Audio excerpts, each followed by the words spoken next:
1.000 euro in contanti e il bottino di 2 ore di terrore per un uomo e la sua ex moglie che vivono a Campodoro.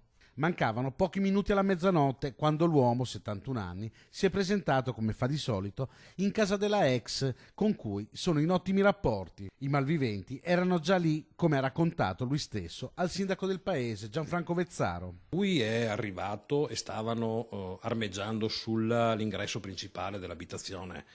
Lui ha smontato la macchina con l'istinto chiaramente di mandarli via, di farli impaurire, insomma, di creare insomma, una situazione, non dico di scontro, ma e invece si è trovato due di questi malviventi addosso che lo hanno assalito e gli hanno tirato 2 pugni in faccia e quindi lui è rimasto un pochettino così, però mi ha detto che si è anche difeso.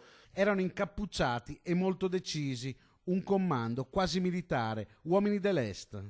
Il 71enne e l'ex moglie sono stati legati mentre i 4 si muovevano con decisione in casa con un unico obiettivo: trovare la cassaforte. Lunghi minuti di paura finché, recuperati 1.000 euro che aveva l'uomo con sé, i 4 si sono dileguati usando le comode vie di fuga del paese segnato da provinciali e dal vicino casello della 4. Sono state le stesse vittime, dopo essere riuscite a liberarsi, a lanciare l'allarme.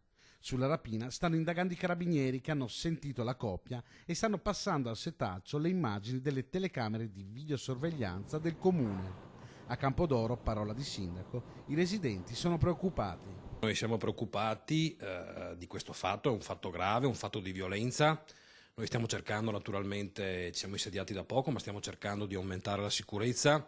E quindi stiamo allestendo anche, cercando di allestire delle situazioni in giro per il territorio di controllo del vicinato.